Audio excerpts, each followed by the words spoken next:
Emma Carter moved like a shadow through the busy restaurant, quiet and graceful, unnoticed by most but essential to everything. She worked as a waitress at a fancy place in New York City, the kind of restaurant where the chairs were velvet, the water was sparkling, and the customers wore watches more expensive than her rent. Emma was always polite, always on time, and always careful to stay invisible. She didn't talk about her life, and no one asked. She wasn't the kind of person who attracted drama. She was just there, present, efficient, and silent. But behind her calm eyes was a life no one saw. Emma wasn't just a waitress. She was someone who had once been a rising star, someone whose hands had danced on piano keys with the kind of beauty that could make people cry. She had played music not for money, not for fame, but because it lived inside her. It was part of who she was. But life, as it often does, had pulled her away from the dreams she once held tightly. She had grown up in a small town where her father worked 2 jobs, and her mother stitched clothes at home. They didn't have much, but they had love, and they had an old upright piano that her father had bought from a second-hand store when Emma was just 6 years old. She still remembered the day it arrived, scratched and dusty, with 3 missing keys. She sat down and started pressing the ones that worked. Even then, something lit up inside her. Her parents noticed. Even though they didn't have money for a teacher, they borrowed music books from the library.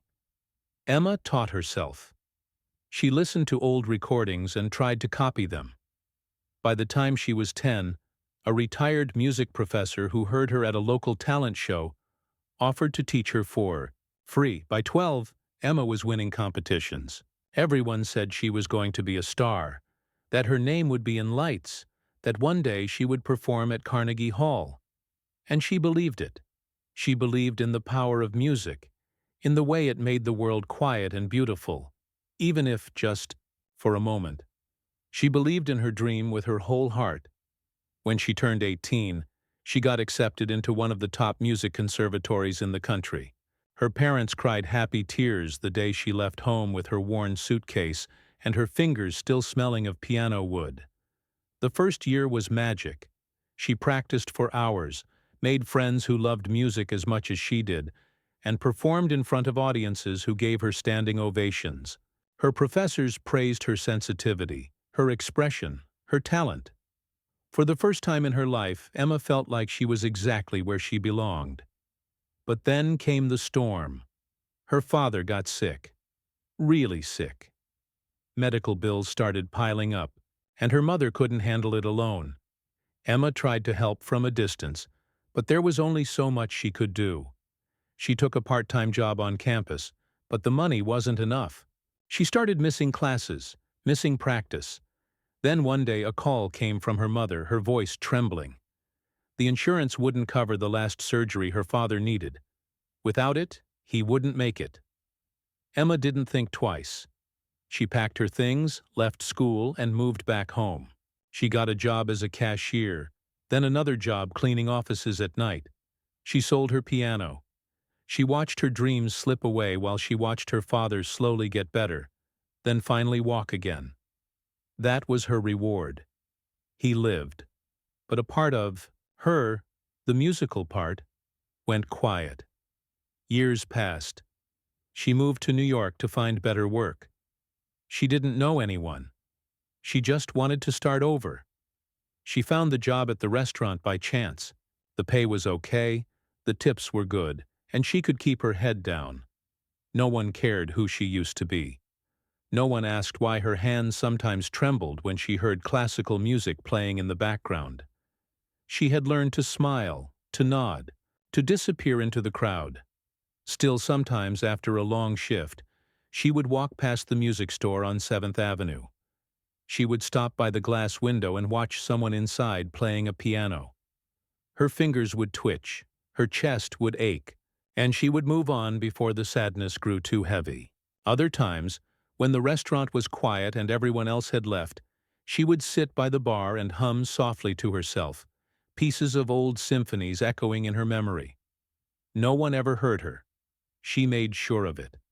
One day, while serving lunch, she overheard two wealthy customers discussing a new pianist performing at Lincoln Center. One of them scoffed, saying, "He's good, but he doesn't have the soul." Emma smiled faintly. She knew what that meant. Technique could be taught. Soul couldn't. Soul came from pain, from life, from feeling every note like it was a breath. And Emma, whether she liked it or not, still had that soul. It was buried, but it was there. Her co-workers sometimes teased her, calling her princess because she spoke softly and moved so gracefully. They didn't mean any harm, but they didn't know the truth. They didn't know that she had once played on a Steinway Grand in front of hundreds of people, that she had once been called a prodigy, that she had once dreamed of standing on the biggest stages in the world. There was one regular customer who seemed to take an unusual interest in her. His name was Richard Belmont. He was a tech millionaire who dined at the restaurant often, always surrounded by loud friends and expensive suits. He noticed Emma not because of who she was, but because she didn't fawn over him like the others. She served him with the same quiet respect she gave everyone. And that bothered him. Men like Richard were used to being admired. He started asking her questions. "Where are you from? What do you do when you're not here? Do you have any talents?" Emma answered politely but vaguely. She didn't like attention. She didn't like the way he looked at her, like she was a puzzle he wanted to solve just to prove he could. She avoided him when she could. But Richard wasn't the type to let things go. One evening, during a break, she sat outside on a bench sipping coffee when one of the new waiters joined her. They got to talking, and without realizing it, she mentioned that she used to play piano. The next day, Richard made a comment while she served him. "Heard you used to be a piano girl. That true?" Her heart skipped. She just smiled and walked away. But the seed was planted. She didn't know it yet, but things were already in motion. Richard was planning a lavish party at his penthouse, a celebration of his latest company milestone, and he had already decided that he was going to use that party to expose Emma, to entertain his rich friends with what he believed would be a moment of awkward fun. He had no idea what storm he was about to unleash. Emma, meanwhile, had no idea what was coming. She continued with her routine, waking up early, catching the train, tying her apron, and disappearing into the flow of restaurant life. But life has a strange way of circling back. Sometimes, what you think is buried forever finds a way to break through the surface. And for Emma, that moment was closer than she could ever imagine. The restaurant buzzed with activity like it always did on Friday evenings. The kitchen was loud with shouting orders, pans clattering, and the warm scent of garlic and herbs floating through the air. Emma Carter moved quickly between tables, her notepad in hand, her polite smile fixed in place. She was used to this rhythm now. It had become her routine. It kept her focused and safe from the thoughts she didn't want to revisit. In one corner of the restaurant, surrounded by wealthy friends and laughter that seemed a bit too loud, sat Richard Belmont. He was a man in his late 40s, sharply dressed, always talking too loudly, always trying to impress someone. Richard had money, more than he could ever spend. He had made a fortune in technology, investing in companies that created apps most people didn't even understand. He wasn't brilliant, but he was lucky, and luck had given him power. He was the kind of man who enjoyed being admired. Everything he did, from the way he spoke to the way he ordered his wine, was carefully done to remind people that he was rich, important, and above all, better. His friends laughed at every joke he made, even the bad ones. His staff said yes to everything, and he was used to people treating him like a king. But Emma was different. She served him like she served everyone else, calm, polite, and distant. She didn't flirt. She didn't try to charm him. She didn't even seem impressed. And that bothered Richard more than he wanted to admit. Over time, he started watching her more closely. He would make casual remarks when she passed by. He once asked if she had ever modeled. Another time, he asked if she had dreams beyond waiting tables. Emma would just smile softly and say, "Just happy to do my job." That wasn't the answer Richard wanted. He was used to being told what he wanted to hear. One night, Richard overheard one of the younger waiters talking to Emma near the kitchen. They were laughing about something when the boy asked, "So what's your secret talent? I bet you've got something cool hidden away." Emma paused for a second, then said softly, "I used to play piano." That was all she said. She quickly changed the topic and went back to work. But Richard had heard it, and a twisted idea began forming in his mind. He was planning a big party the following week at his penthouse, a celebration of a major investment deal he had just closed. He had invited politicians, celebrities, other rich tech founders, and social media influencers. It was going to be full of luxury, expensive wine, a live band, and a performance by a famous DJ. He wanted to impress everyone. But now he had a new idea, a private moment of amusement. He would make the quiet waitress his entertainment. The idea made him laugh. What better way to show his power than to take someone like her, a working-class girl trying to blend into the background, and push her into the spotlight in front of New York's elite? He was sure she'd be nervous, maybe even mess up, and everyone would laugh. It would be funny, he thought. Innocent fun. Richard asked the restaurant manager to assign Emma as one of the staff at the party. The manager, eager to please a rich client, agreed without question. Emma wasn't even given a choice. She was told the pay would be better for the evening, and that she had been specially requested. When Emma found out, she felt uneasy. She didn't like Richard's attention. It always felt like something was lurking beneath his friendly smile, something sharp. But she couldn't afford to say no. She needed the money for rent, and extra shifts were hard to come by. The day of the party came.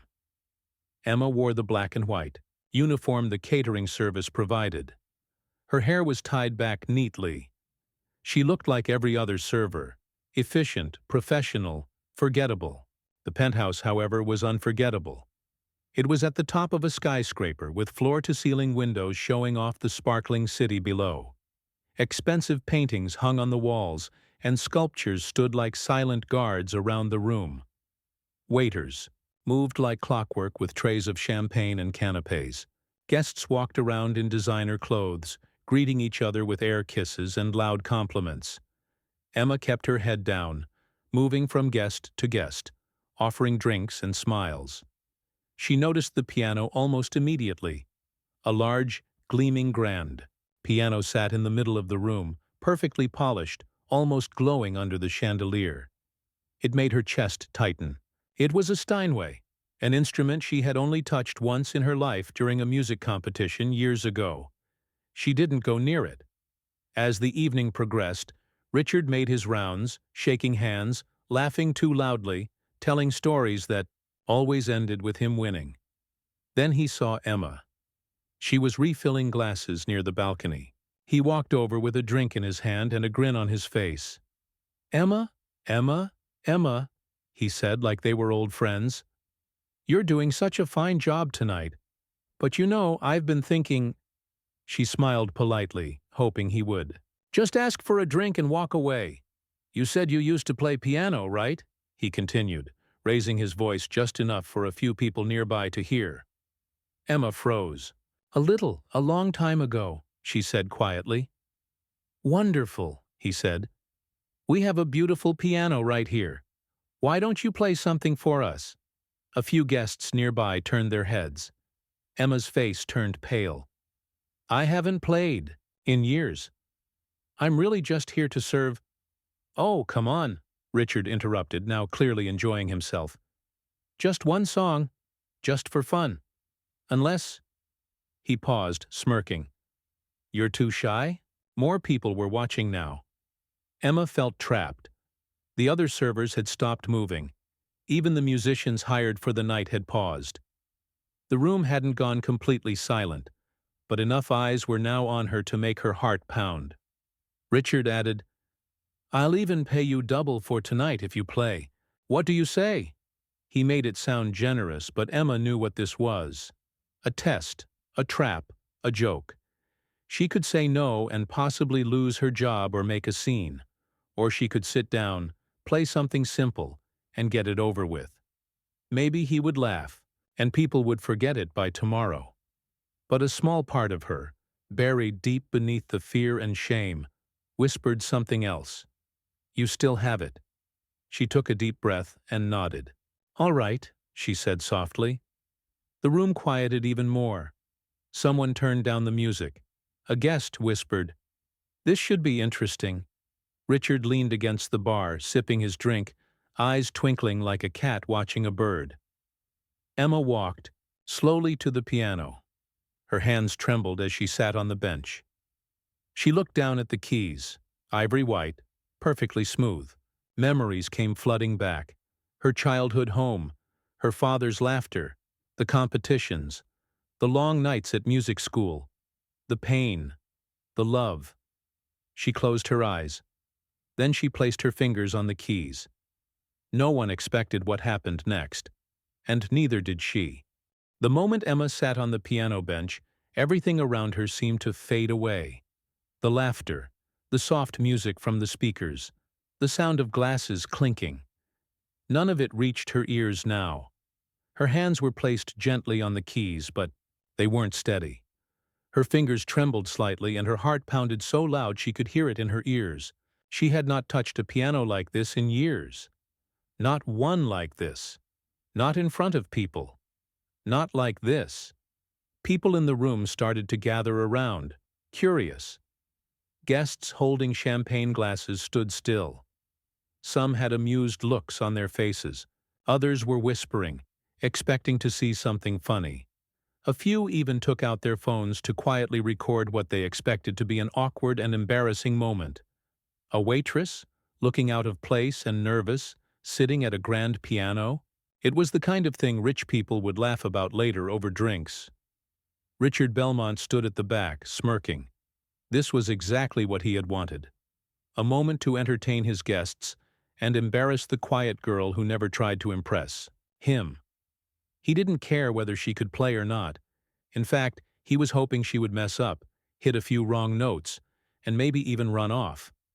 That would be a good laugh. That would show her. Emma's eyes stayed closed. She took a deep breath.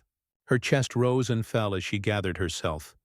She didn't know what had made her say yes. Maybe it was anger. Maybe it was fear. Maybe it was something deeper. Something tired of hiding. Something that had been sleeping for years and was ready to wake up. She let her fingers find a starting note. At first, she wasn't even sure what she was going to play. But then, without thinking, she began. The first notes were soft, like a whisper, the kind of music that makes people lean in instead of pull away. The melody floated gently through the air and almost instantly, the noise in the room stopped. Completely, it was a classical piece, a Chopin nocturne. Not too fast, not too showy, but full of emotion, full of soul. The kind of piece that required more than skill. It required feeling, and Emma had plenty of that. Her fingers moved faster now, more confidently. The tremble was gone. The stiffness in her shoulders relaxed. Her whole body moved with the rhythm, as if the music was flowing through her veins. She had played this piece 1,000 times in her youth. Her body remembered. Her heart remembered. The crowd stood still. The amused smiles faded. The phones that had been lifted to record a joke were now recording something else entirely. Something beautiful. Even the people who didn't understand classical music felt it. They didn't know the name of the piece. They didn't know the composer. But they knew they were watching something special. Something rare. It was like watching a bird take flight for the first time after being caged for years. Richard's smirk slowly disappeared. His eyes narrowed. This wasn't going as planned. People were not laughing. They were not uncomfortable. They were mesmerized. Emma's hands danced over the keys. Her eyes were still closed. In her mind, she wasn't in that penthouse. She was back home. in her little room with the scratched-up piano.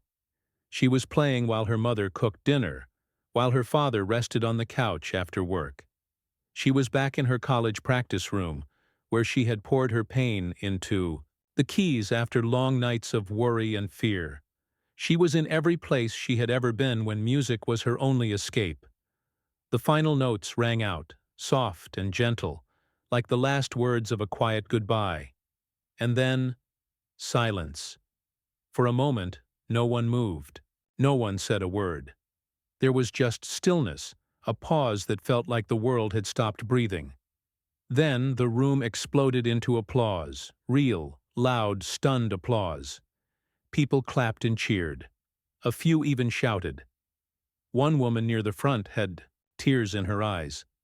A man near the bar shook his head in disbelief and said, "She's not a waitress. She's a concert pianist."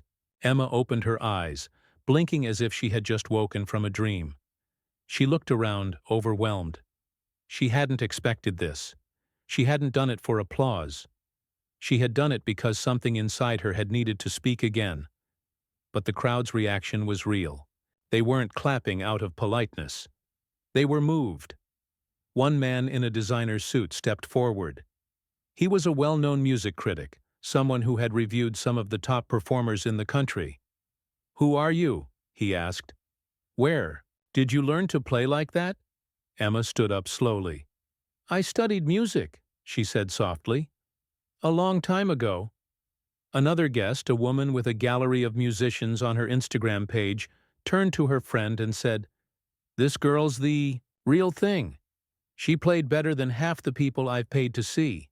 Meanwhile, Richard stood frozen. This was not the story he wanted to tell.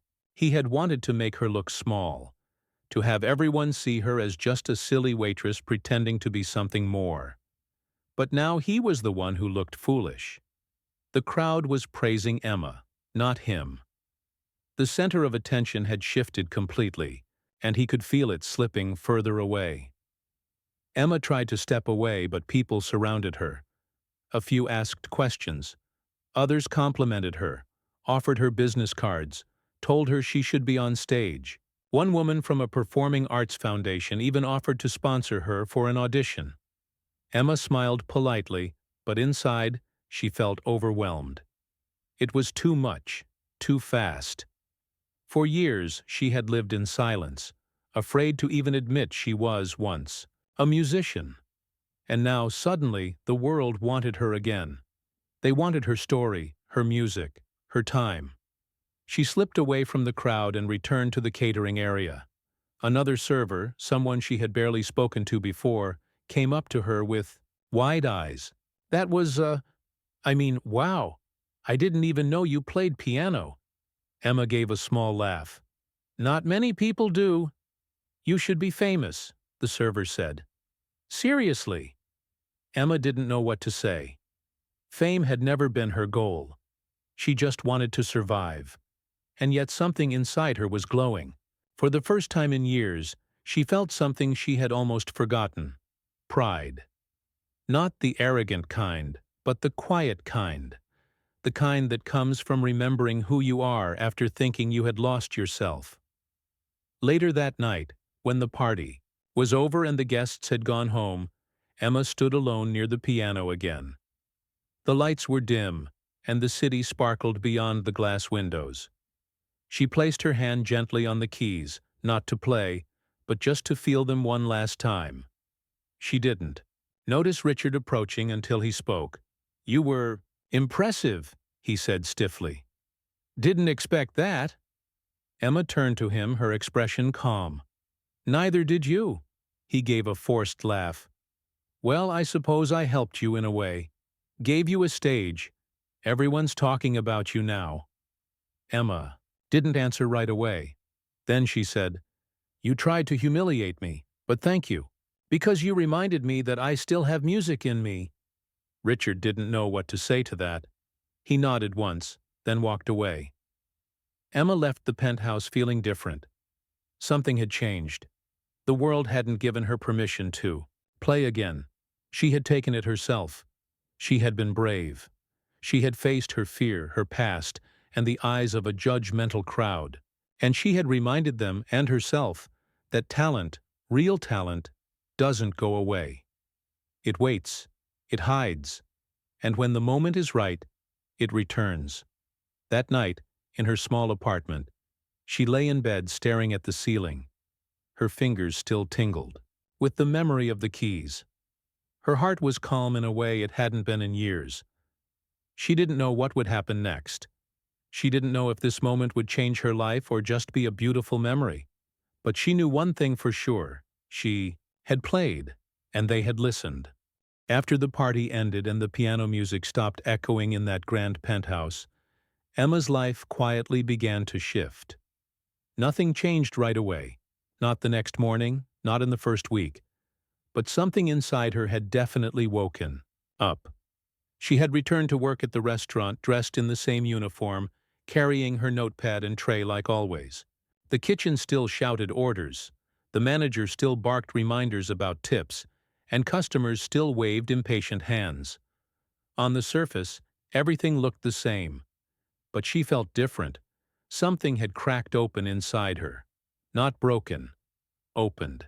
She couldn't stop thinking about the piano, about the way the room had fallen silent, the way people had truly listened. For years she had believed that her talent was something from another life, something she had left behind when life became too hard. But the music hadn't left her. It had only been sleeping. After her shift, she walked home slowly. Her feet hurt, her back ached, and her clothes smelled of food and grease. But her heart felt warm. She kept hearing those final notes of the Chopin piece she had played. She couldn't believe how naturally her hands had remembered. That night, she couldn't sleep. She kept seeing the piano, remembering how it had felt to play in front of people again. The next morning, she received a message from someone she didn't recognize.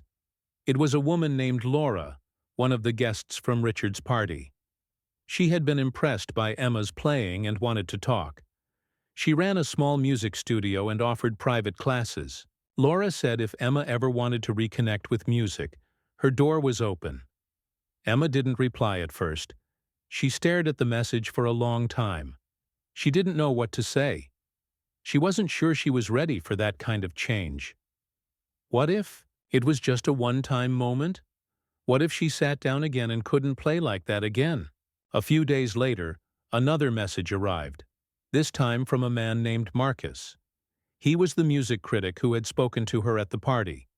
He had posted about her performance on his social media page, and the video someone had recorded had already gathered thousands of views.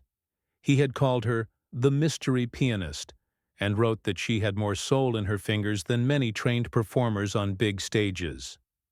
Emma was shocked. She had no idea someone had posted a video of her. She clicked on the link with trembling fingers. There she was, sitting at the piano in her server uniform, her eyes closed, playing like her life depended on it. She scrolled through the comments. They were full of admiration. Who is she? That waitress plays better than the hired band. Real. Talent always finds a way. Emma stared at the screen for a long time, her emotions in chaos. Part of her was embarrassed. Another part was afraid. But a much bigger part of her felt proud.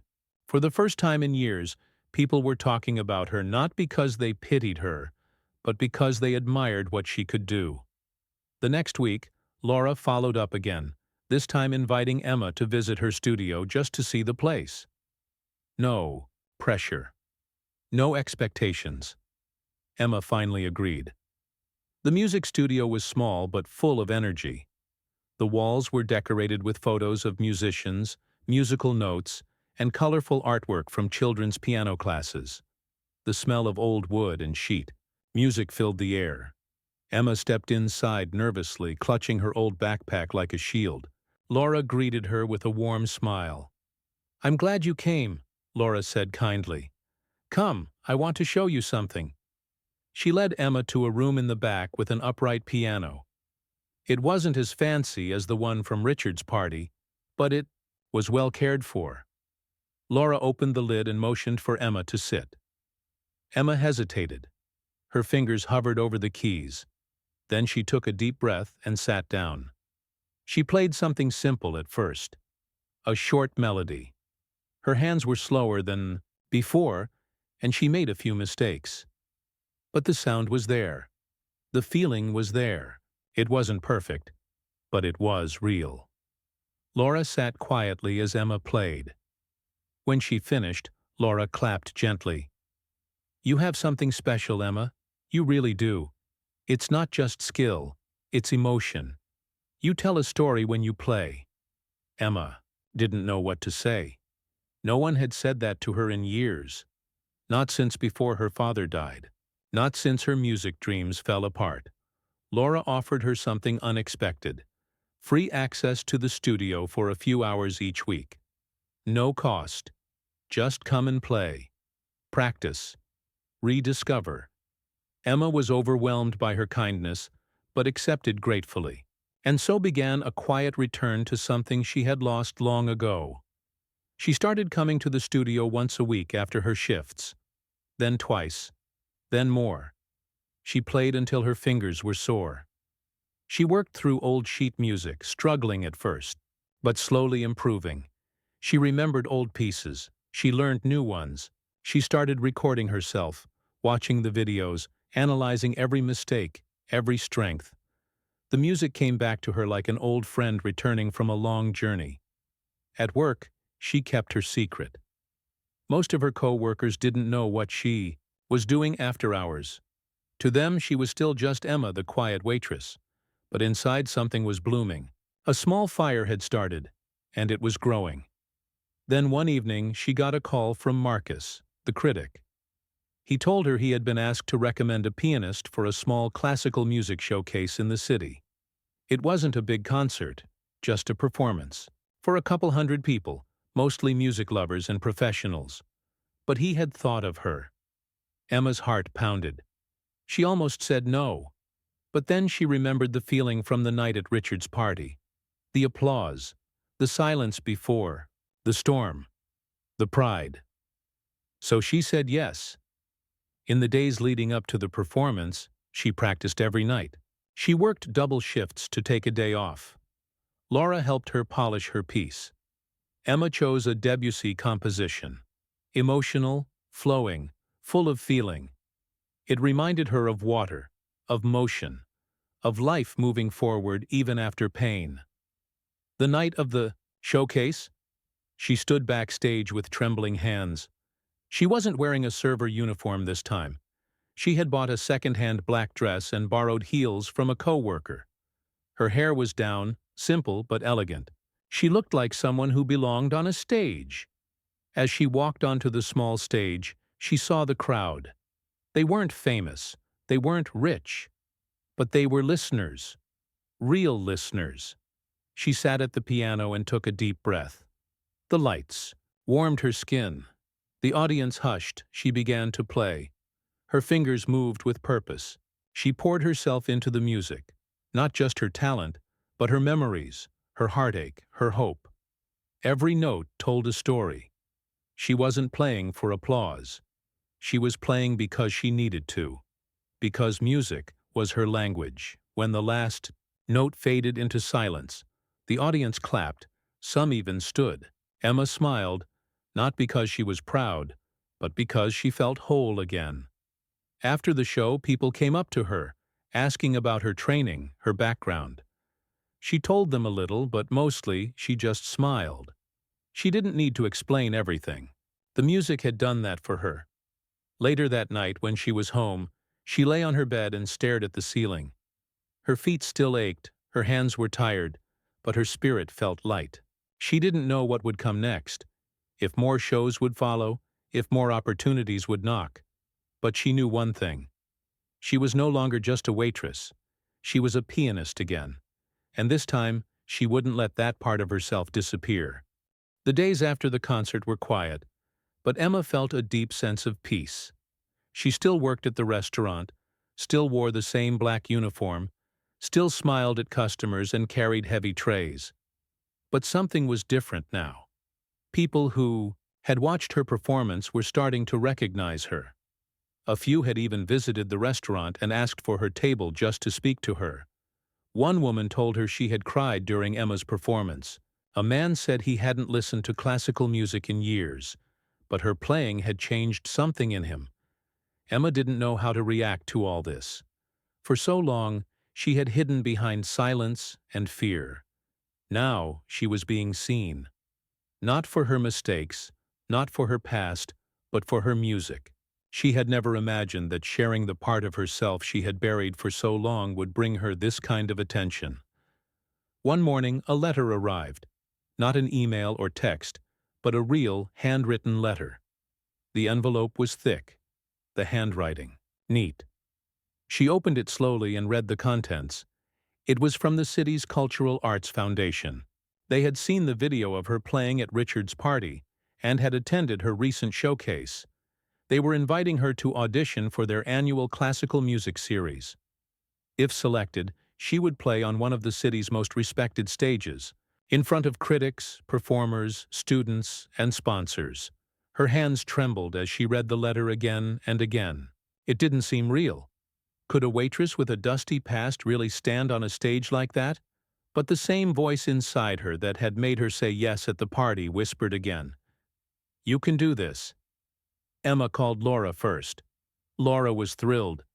She offered to help with the audition preparation, choosing the piece, refining technique, calming nerves. Emma started visiting the studio every day. She practiced for hours, sometimes forgetting to eat. She worked late shifts at the restaurant and stayed up past midnight at the piano. Her fingers ached, her back hurt, but she didn't stop. This was her moment. But things weren't all easy. Emma's co-workers began to notice her strange schedule. One of them, a server named Melanie, asked her, "What's going on with you? Lately? You look tired, but, like, happy?" Emma smiled. "I've been playing piano again. I have an audition coming up." Melanie's eyebrows rose.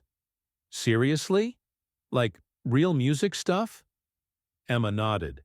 "Yeah, it's for a performance series downtown." Melanie looked at her with new eyes. "That's amazing. I had no idea you were that good." Emma shrugged. "Most people don't." Word started spreading. Soon the entire staff knew. Some were curious, others supportive, and a few even offered to come watch her if she got selected. Emma didn't expect this quiet wave of encouragement, but it filled her with strength. The day of the audition came quickly. Emma woke up early and walked to the venue alone. She had worn the same black dress from the last concert and a pair of shoes she had polished until they shined. Her sheet music was packed neatly in her bag, though she had memorized every note. The waiting room was full of musicians. Some were young, straight from music academies. Others looked older, with sharp suits and confident faces. Emma felt out of place again. No one else looked like a waitress. No one else looked like they had spent years hiding from the piano, but she didn't let the fear win. When her name was called, she walked out onto the small stage. The judges sat at a long table, silent and still. Emma nodded politely and sat at the piano. She took a deep breath and began to play. She had chosen a Rachmaninoff piece, powerful, emotional, and complicated. It was a risk, but she didn't want to play it safe. She wanted them to feel something. As she played, she let her heart take over. She poured her history into the keys. Every struggle, every lost dream, every late night and early morning. The music spoke for her. When she finished, the judges were silent for a moment.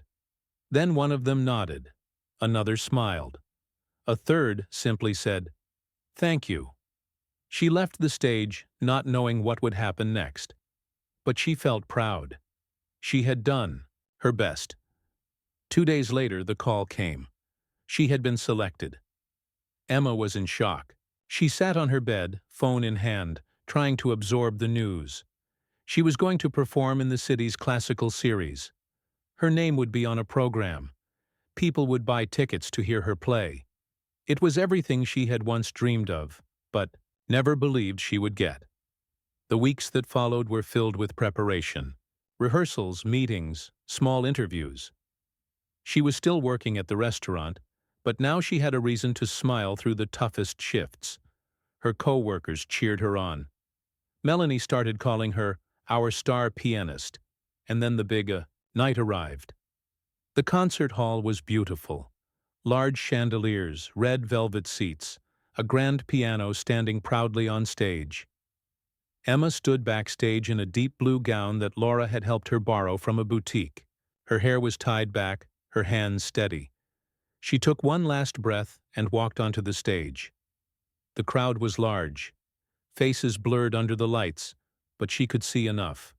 There were strangers, friends from the restaurant, musicians, and even a few of the guests from Richard's party.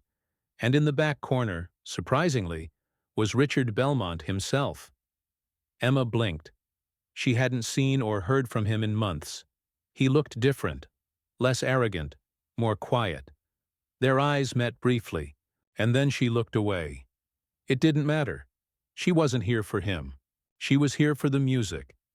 She sat at the piano, and then she played. She played like she had never played before. Every note, every pause, every rise and fall of the melody came from her soul. The room was silent, breathless. People leaned forward, in their seats. Some closed their eyes. Others simply stared. The music carried everyone. It was not just a performance. It was a journey. Emma told her story through sound. A story of loss, of silence, of return. And when the final note drifted into the air, the room stayed still for a long, beautiful second. Then the applause began. Not polite clapping, real thunderous applause. People stood. Some cheered. Others had tears in their eyes. Emma stood slowly, her chest rising and falling with emotion. She had done it. After the concert, a crowd gathered around her. People praised her performance, asked for photos, offered contacts and chances. One woman from a major recording label asked if she had ever considered making an album. A man offered her a position teaching piano at his music school. Emma could barely speak. And through the crowd, Richard approached quietly. He stood in front of her and said, "You were brilliant." Emma looked at him calmly. "Thank you," he nodded. "I didn't see it before, but I do now." Emma smiled softly. "Maybe that's because I didn't show it before." He hesitated. "I'm sorry for how I treated you. That night at the party, it wasn't fair." Emma looked around at the crowd, at the stage, at the lights. Then she said, "No, it wasn't. But if you hadn't challenged me that night, I might never have remembered who I am." He gave a small smile. "You remembered. And now everyone else sees it too." And with that, he left. Emma stood alone for a moment, taking it all in. Her journey hadn't been easy. There were years of struggle, of silence, of fear, but she had fought her way back. Through music, she had healed. Through one moment of bravery, she had reopened a door she thought was forever closed. Now that door was wide open. She walked back into the crowd, not as a waitress, not as someone forgotten, but as a pianist, a real one. And this time she knew. She would never stop playing again.